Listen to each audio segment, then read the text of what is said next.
today's episode I'm going to be showing you how to make this simple open-backed wall shelf with this little cup holder. The cutting list is in the description box below, so let's get started. So again, with my wall shelf I want to apply the wood dye before construction, just to cut down on the glue residue. So cut the pieces for the wall shelf, nice and easy this one, just 5 pieces. And before we apply the wood dye, I just want to make some little curves in each of the side pieces, so we'll start by doing that. So take your first side piece and we're going to begin by making pencil marks 6mm or 1/4 of an inch from that left hand side. So just a little pencil mark at the top there, 6mm, 1/4 of an inch, and go right to the edge of the piece. The same at the bottom edge there, and then turn it like that, and we're also going to do one at each end 6mm in again, and then that will create our little curve. A little mark there, same at the other end, like that. And then you want to draw a little curve in between those pencil marks.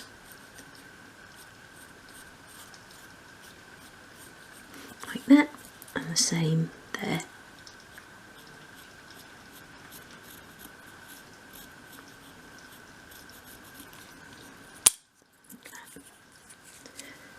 And this just makes it a little bit more interesting rather than just having a square side piece. Okay, so now bring in your scribe tool, which is rather like a pen with a nice sharp metal tip, and we're going to begin by scoring that curve into the wood. So just go over the pencil just lightly at first, using small strokes, like that, the other end as well.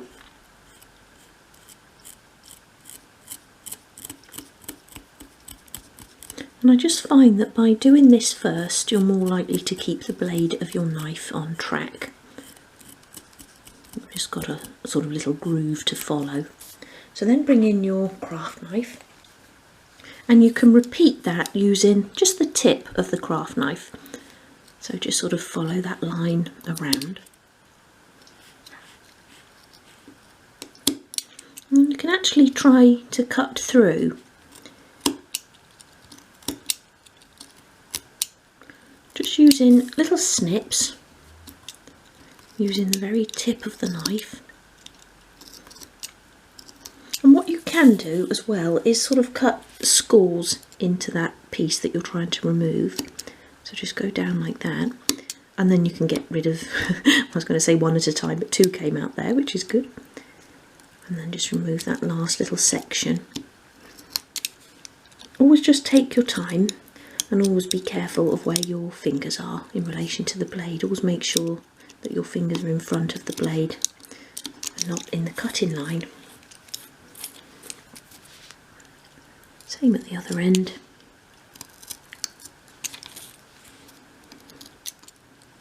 And always wait before you try and pull a piece clear to make sure that you have actually cut through, otherwise you'll split the wood that you want to keep whole. So do your other side, and then we'll tidy up these cutouts. So to tidy up those cutouts, wrap a small piece of sandpaper around a pencil, and I'm using 180 grade sandpaper here, and then just simply sand inside your curve.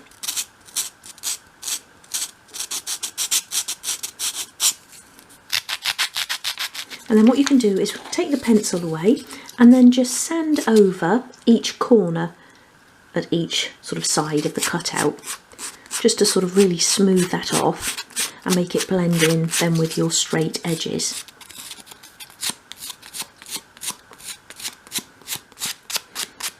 Until you're happy you've got a nice shape.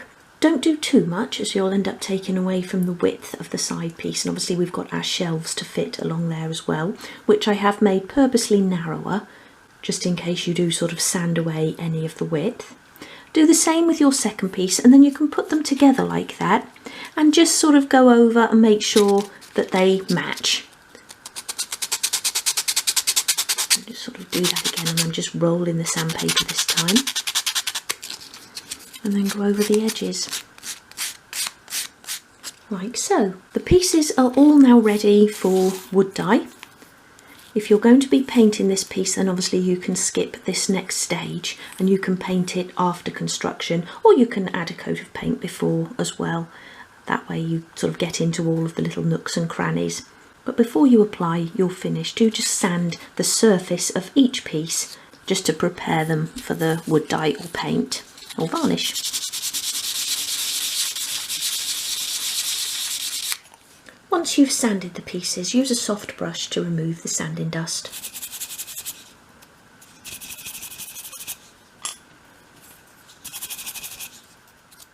So one final thing before I apply the wood dye, I just want to make some little pegs to go along the cup rail. Now I'm going to do 4 because I've got 4 little mugs that I want to put along there. But you could just do 3 or do 5 if you want to. I'm going to make mine using cocktail sticks, but if you've got any little sort of small, already turned wooden drawer knobs, you could use those. But if you want to use a cocktail stick, begin by cutting off the pointed end. And to do that, you want to roll the cocktail stick beneath the blade of the knife, and that just helps to cut through. Like that.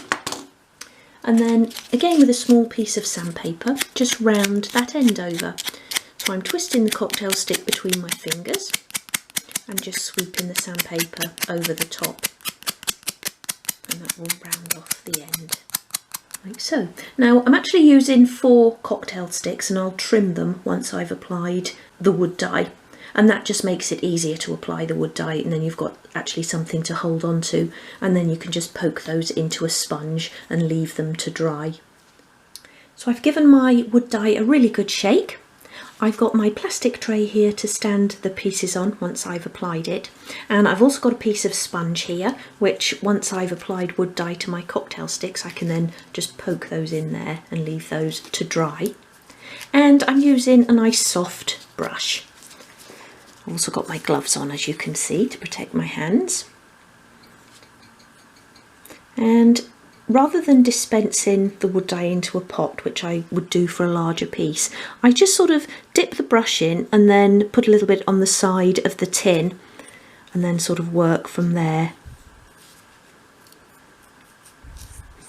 But if you were doing a larger piece, you can dispense a little bit into a pot just to save having to keep dipping your brush in the tin.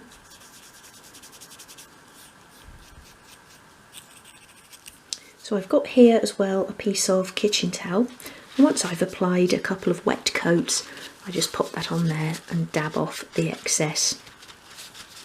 And then once we've actually constructed the shelf, we can do a second coat so that the colour matches the other pieces in the room box. And then I'll just pop that over there to dry.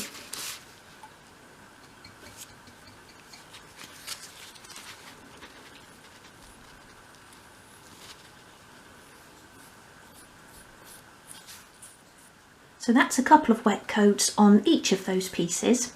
I'm now going to leave those to dry, and then we can start construction. So once your wood dye has completely dried, we're ready to begin construction, and I've just left the cocktail sticks in the sponge there, and we'll cut those when we're ready to attach them. Now, rather than drawing lines on the side pieces for placement of our shelves and cup rail, we're going to use spacers. So I've got here 2 pieces of strip. One is 6 by 3 millimeters, 1/4 of an inch by 1/8 of an inch, and one is 3 by 3 millimeters, so 1/8 of an inch square. And I've just cut them so that they're just shorter than the width of the shelf pieces. So begin by applying glue to one end of the top shelf.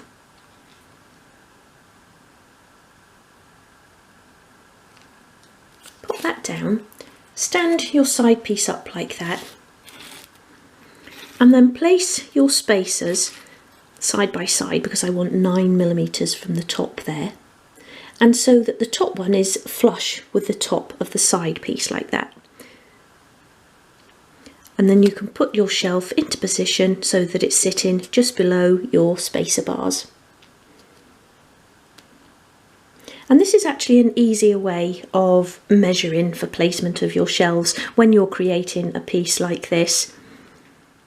So press the shelf piece into place like that. And you can carefully slide out your spacers and bring the 3mm spacer down to the bottom here. And again, place it so that it's flush along the bottom of that side piece. And we're now going to attach the cup rail. So again, apply glue to one end of the cup rail. And that sort of goes into place flat against the side like that, rather than standing up like the shelf. And I've sort of angled this piece so you can see it better on camera, but if you do have a cutting mat, a gridded cutting mat like this, then it's a good idea to work with your lines, and that way you know you're keeping everything straight. So press that into place like that, and then move your 3mm spacer up above the cup rail, and then we're going to attach the final shelf above that. So again, apply glue to one end.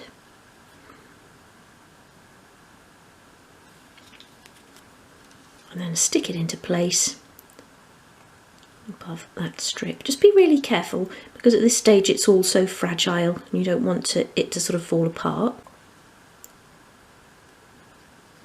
Give that a gentle press like that. And then you want to get that spacer bar out of there, so slide it out through the side like that.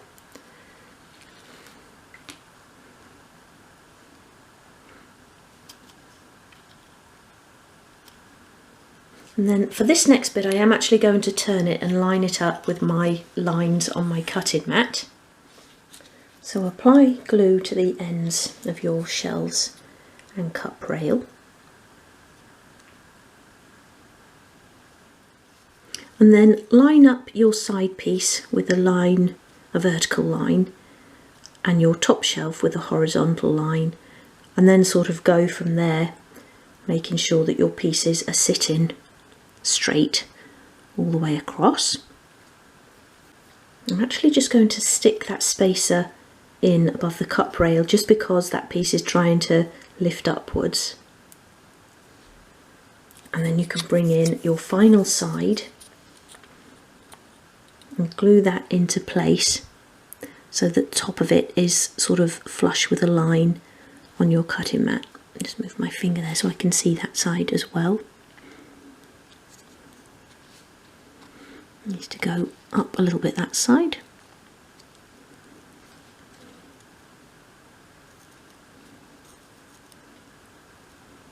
And you've got time to sort of manoeuvre your pieces like this before the glue begins to dry.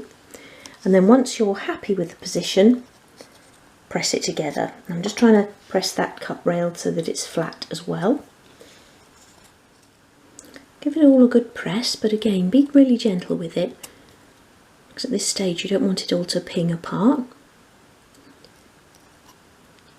And I'm just going to get that spacer out of there again.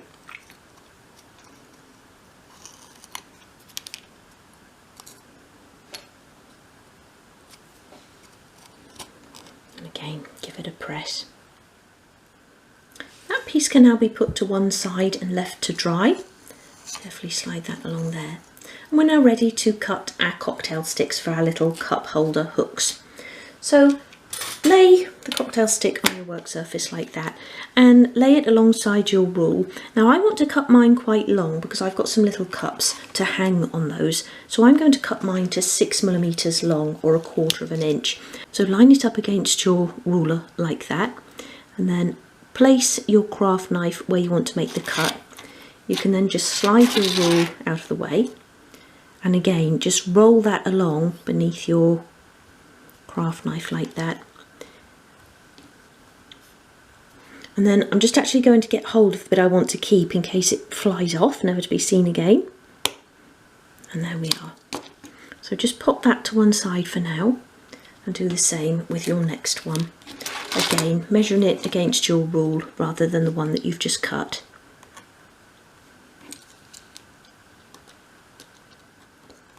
So we're now ready to glue the cup hooks into place. Now I'm actually just going to place mine by eye, but if you're not very good at measuring by eye, then you can just draw some little dots along the cup rail there at even intervals.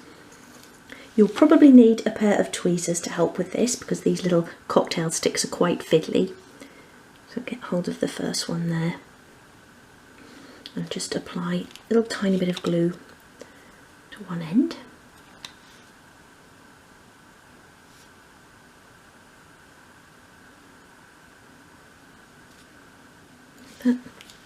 I'm going to place the first one about there, so it's probably about ½ an inch in from the end, and also try and get it centrally from top to bottom of that rail. Give it a good press. Leave the excess glue for now, because I find when you try to remove it on these tiny things while it's still wet, you're likely just to knock them out of place. Do the other one at the other end. Now if you're putting little pencil marks on, you can just work your way along from left to right or right to left.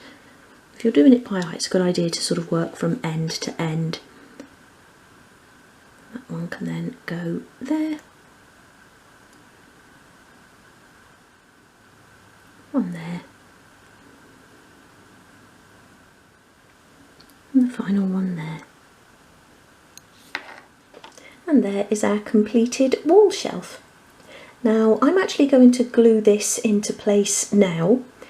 Normally if I built a shelf that I was going to dress, I would dress it first and then glue it into place as a whole. But with this it will be quite difficult to dress because it's got the open back. So it's going to be easier just to glue it into place first and then dress it from there. So let's do that now. So with all of your pieces in your room box, just work out where you want to place your wall shelf. And I want mine about there, which is sort of central above the base unit. You can then measure, in my case, from the edge of the window frame, but if you're not doing a room box exactly like this, just measure from a particular point, even if it's sort of from the edge of your room box. And again, just make yourself a little spacer piece, and this is just from 1.5mm sheet wood. So I'll then slot that in there and press the shelf against it, and then I know it's going to be in exactly the right position and that it's going to be straight as well, or square in there. But to actually glue it into place, I'm going to take these pieces of furniture out and lay the room box down. So for the height of my shelf, I'm measuring it so that the shelves are in line with the window panes here. But if you haven't got something to measure it against like that, then just do a very faint pencil line on your wall, and you can just cover that up with the edge of your shelf when you put it into position. So I'm going to start by just applying glue to the back of the shelf.